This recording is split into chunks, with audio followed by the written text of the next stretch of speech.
দুজন ব্যক্তির ঘটনা পড়লাম। একজন ব্যক্তি প্রচণ্ড রকম আবেদ, প্রচুর ইবাদত করে। আপনারা জানেন ইবলিসও কিন্তু আবেদ ছিল, ইবলিস কিন্তু প্রচুর ইবাদত করেছে। এখন ওই ব্যক্তির একজন বন্ধু ছিল, এটা বানু ইসরাইলের ঘটনা। তো সেই বন্ধু পাপী ছিল, বিভিন্ন কবিরা গুনাহ করত। আর এই আবেদ ব্যক্তি বারবার তাকে নসিহত করত, গুনাহ ছেড়ে দাও, তুমি পাপ করছো, গুনাহ ছেড়ে দাও। তখন সেই ব্যক্তি যে পাপ করছে সে বলতো যে আল্লাহ কি তোমাকে আমার রক্ষক বানিয়েছেন? আল্লাহ কি তোমাকে আমার উপর দারোগা বানিয়েছেন? আমাকে আল্লাহর হাতে ছেড়ে দাও, আমাকে নসিহত করতে শোনা। একদিন এই আবেদ ব্যক্তি তার বন্ধুকে একটা জঘন্য পাপ করতে দেখলো, এমন একটা পাপ যেটা দেখে তার মনে ধারণা আসলো এটা চরম জঘন্য একটা কাজ। তখন সে মুখ ফসকে বলে ফেলল যে আল্লাহ তোকে আর মাফ করবে না, আল্লাহ তোকে জান্নাত দিবে না। আল্লাহ রাব্বুল আলামিন মালাকুল মউতকে এই দুজনের কাছে পাঠালেন, দুজনের রূহকে কবজ করা হলো। এবার আল্লাহ পাক তার সামনে তাদেরকে উপস্থাপন করে বললেন যে তোমাকে আমার রহমত সম্পর্কে কে গ্যারান্টি দিয়েছে যে আমি কাউকে রহমত করব কি করব না?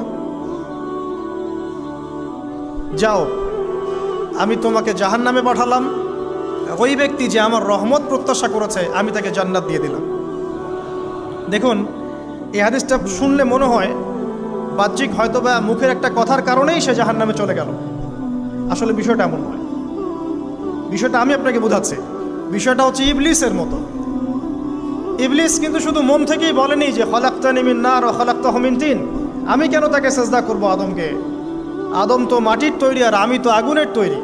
এটা ইবলিসের শুধু মৌখিক স্টেটমেন্ট ছিল না, কারণ কি ছিল? আবা ওয়াস্তাকবার, সে উদ্ধত হয়েছিল, অহংকার প্রদর্শন করেছিল। ভিতর থেকে ইন্টারনালি সে অহংকারী ছিল, সে আন্ডার এস্টিমেট করে কথাটা বলেছে, শুধু মৌখিকভাবে বলে নাই। কিন্তু ঠিক এই ব্যক্তির ঘটনা এমনই, সে মন থেকে অহংকারী হয়ে উঠেছিল, যদিও বা সে আবেদ ছিল।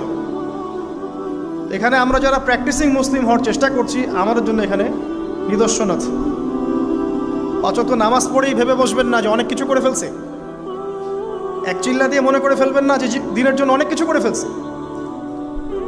একটা হজ করেছেন, ওমরা করেছেন, সিয়াম রেখেছেন, দিনের জন্য দান সদকা করেছেন, একটা মাদ্রাসা মসজিদ করেছেন, ভেবে বসবেন না আপনি সব অনেক কিছু করে ফেলেছেন এবং অন্যরা সব ককরোচ তেলাপোকা, ওরা জাহান্নামে যাবে, এমনটা মনে করবেন না।